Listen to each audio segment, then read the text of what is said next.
Assalamu alaikum. This is Ali Farooq. Guys, we are back with Dr. Khalid Zahi. Khalid Saab, welcome back. Thank you. So, in the previous episodes, we have obviously with the session we've had with Khalid Saab, we have covered a little bit about himself and his perspective of Taj Javed Ahmed Ghamidi. Today, Khalid Saab, I would like to take your perspective on the school of thought in itself. And I don't even know if you want to call it a school of thought, but what does Javed Ahmed Ghamidi Sahab bring to the table, right? And why should people listen to it? So first, your perspective on that. Is it a fikr? Is it a school of thought? Is it just an opinion about the same thing people want to understand in religion? How do you take it? It's a way of understanding God's religion, and what he brings to the table is clarity. If you would ask me one most outstanding virtue of Ghamidi Sahib, it's clarity. And it's the absence of clarity in other points of view that actually makes him stand out. His contributions are many. If you would ask me to enlist some of the more prominent ones, I would say that probably he's one of those people, including his ustaz and the ustaz of his ustaz, who have made it absolutely clear to everyone, all Muslims, that it is God's book, the Quran, which is the ultimate criterion which enables us to sift good from bad, right from wrong. I think that's what brings clarity into his way of thinking.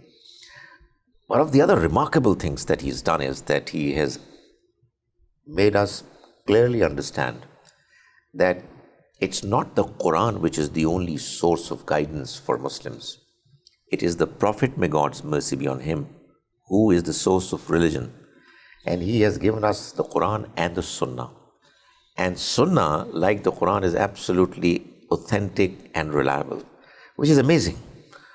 And then a third thing which many people don't realize is that he has given us an understanding of Hadith, which makes us place Hadith in its right position. It's a proper perspective. And as a consequence, as I said, what you get is an absolutely clear picture of what Islam is. Obviously, the details have to be sorted out. And there is an ongoing process of research that is needed. But we are absolutely clear now that God's religion can be understood as to what it is and where it comes from. Yeah, and I would like to dive into a little bit more about the methodology applied. How is the reasoning applied, and what is the science behind it? But I want to tell the audience that the intention of this program is that you as an audience understand that there is an opinion out there that's probably worth understanding for things that bother you, for questions that you have and not being answered properly, or they were answered you're not convinced about, or in general religion, right? How you should go and understand religion.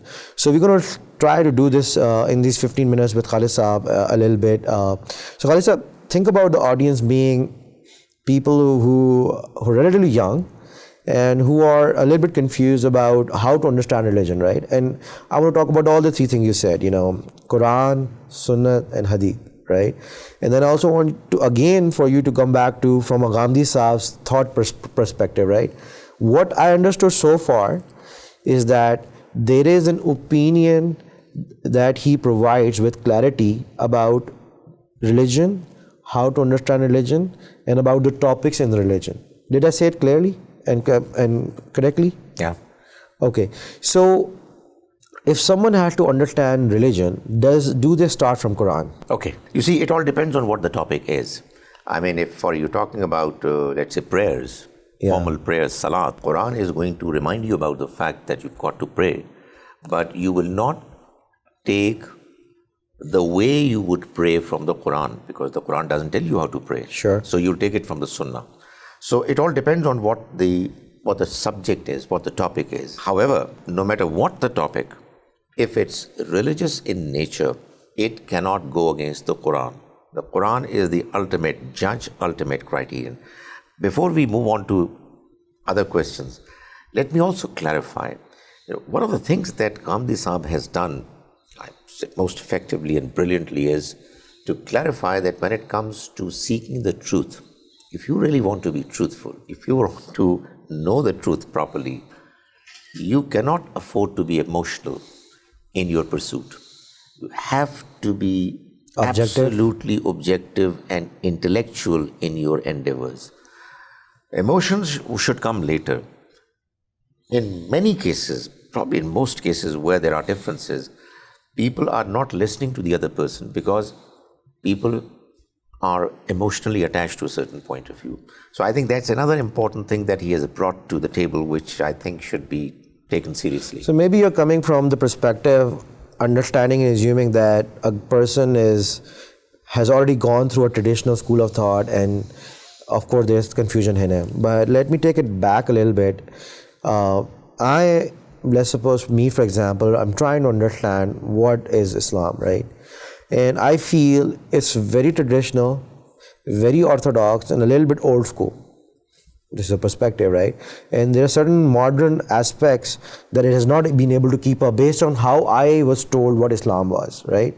So I have this problem that this is a religion that cannot keep up with the times. This is a religion that cannot keep up with an understanding for the people who are not Muslims. Like if someone looking at you from outside, right?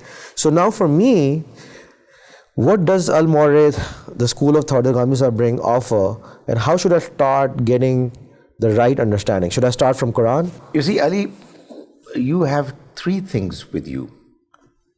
You are an intelligent young person, and therefore you have got a number of questions about what life is all about. You have an understanding that there is a religion called Islam, which you have inherited from your parents, and you have this modern world with you. Yeah. Now you've got to fit in all these things together. Yeah. The claim about this religion is that it's from God. The difficulty with you is that some part of the claim makes sense, but some other part of it doesn't make sense. Yes. And there are questions out there in the market which are bothering you. Yeah. Now, where do you start from? Well, you would start from the question that is bothering you. Take one question, go to the Quran, read the Quran, you will get an answer, probably in some cases, and most certainly not in other cases. You'll get confused. So, sooner or later, you will end up asking somebody, I have this question, the Quran says one thing, but my understanding based on modern knowledge says something different. Yes. So how should I resolve? No sooner you get to the Quranic text and then to some religious scholar, you are on the path, on the journey of learning Islam. Yes. You should not give up. You should take it seriously, and you should be dead honest in your investigation. I see. So I pick up things that confuse me, and it could be a topic, as you said, and then I go and obviously reference Quran. So where does the Sunnah come in and Hadith then? You see, when you look at Islam as a message that the Almighty wants us to follow, you would find that the Quran is making references to some rituals, which even though they are mentioned, you don't know, you can't figure out how to do them, how to follow them. Take the example of Hajj. It's an annual pilgrimage to the house of God. We know where the house of God is, but we don't know how the rituals are to be undertaken. Yeah. But there is very little mention in the Quran. So you would be informed that when the Quran was referring to Hajj, it was referring to a definite set of rituals which were already there, followed and practiced by people. And all of them agree that these are the rituals of Hajj. This is what Sunnah is. That is, the religious practices of all prophets that have come down to us through the unanimity and uninterrupted continuity of human beings. Oh. And in the case of the last prophet, may God's mercy be on him, whatever was changed, altered, was brought back to its pristine form. Yes. And thereafter, it's the complete agreement of the companions, which have been transmitted now through uninterrupted continuity, that we have those practices with us. So now we have the Quran, the text, as well as these practices, which are the core message of Islam, the pillar sources. Hadith is a historical record, which is natural. If you'll ask me questions about it, I'll tell you, because it's a very complicated subject. But I think, as I said earlier, one of the great contributions of Gandhi Sahib is that he has made this complicated subject appear very simple and understandable. Yeah, very good. I think the word you used, uninterpreted continuity, was very beautiful, and I get it because of my background in trying to understand history, where in my terms, the historical law is set up based on that. How is a fact is a historical fact is because everyone in the previous generations agreed to unanimously to whatever was done previously, and the generation behind. So it is continuously coming up from the hierarchy, right? And it becomes a historical fact because there's never been a doubt to that, right? So that becomes Sunnah. Absolutely. But for the young generation out here, the challenge is they listen to a lot of traditional Islam, even from the people who are very eloquent in explaining Islam. In the end up to something which is a little bit, in my word, with lack of a better word, a little bit sometimes appears to be silly. Like why would Allah Ta'ala ask us to do that, kind of, right? And a lot of times the defense comes from hadith, right? And I'm not trying to be very technical in that conversation. I'm just trying to understand the methodology applied from your side, and you yourself are an Al-Murid scholar, so how you guys would approach it. But there's one element where people say you cannot understand Quran without hadith. And that's how maybe some of the teachers of people out here say that. But on the other hand, when you talk to the general youth, they would say, how can something be so authentic when it came across and it is a reference from just few people? And that person also is not directly referring to Rasulullah, he's referring to someone who heard from Rasulullah, right? So the authenticity is an issue. And I know there has been Sahih Bukhari, Sahih Muslim, and there's a Zaif Hadith. But I think that there needs to be a scientific approach to this, and I feel that's a little bit of what Al-Murid has done. I'm sorry, my question is long, but just what's your response to that? Yeah, you see, the key topics are A, clarity. Okay. And B, absence of emotionalism. People have learned their religion from tradition, and what they've learned is, allow me to say, confusing. It's complicated. Yes. It's not adding up. But because they've already believed in it to be God's religion, they're emotionally attached to it. And they don't want to part with it. Because they fear that if they're going to part with what they've already accepted as God's religion, they lose their faith. So in comes Qamdi Saab's contribution. He says that don't have any fear of losing your faith. Your faith, in fact, is going to be strengthened and enhanced if you understand God's religion more clearly. So I go back to the equation. Okay. The Quran, the word of God; Sunnah, the religious practices of the Prophet, may God's mercy be on him, which, like the Quran, are absolutely authentic. And then there is a large body of knowledge called Hadith, which is natural, but unlike the Quran and Sunnah, it's not absolutely, completely authentic and reliable. Yes. It's natural because you can't imagine that a large number of people believed in and followed the Prophet, may God's mercy be on him, saw him, doing things and saying, making statements, and they would not have transmitted this information to the later generations. They did it, and it was natural. And it was also natural that there would be some people who would investigate to find out whether these people who are transmitting this information are they reliable people or not. So we have in the 3rd century Hijrah, by and large, great body of knowledge called Hadith, Khabre Ahad. This knowledge is so impressive that people have started taking it more seriously than the Quran and Sunnah, not realizing that the Quran and Sunnah are the original sources, pillar sources of God's religion. These are the two sources which were given to us by the Prophet, may God's mercy be on him, and nothing else. Hadith is what people have given us. It's not unimportant. It's not something to be rejected. It's a body of knowledge that needs to be carefully understood and placed as a footnote to the Quran and Sunnah. Yeah, and I'm hoping if you can shed some light, and it might be a little bit more technical, and I'm not sure if we're ready for explaining to the audience here. But the other day we were having a conversation where we understood that a lot of work has been done on Hadith. Oh, yes. In the countries like Qatar and Saudi Arabia, where they have kind of archived in a library format and then trace Hadith back from origin, and the concept of the messenger, the Ravi, who brings it, and then you can actually have scientific application on it. And as a result, you're able to understand maybe this hadith might not be authentic enough because there's some weaknesses in the system of how to trace it, right? The reason I'm talking about this is because in my very humble understanding, a lot of confrontation and challenges among us for the same topics have been because of how hadith is interpreted. I'm sorry, my question is long again. What I'm trying to understand from you is the application when you have a challenge of how a person can apply and understand what is the right methodology applied to understand what God was saying. For example, inheritance, you talked about it in previous topics. Yeah.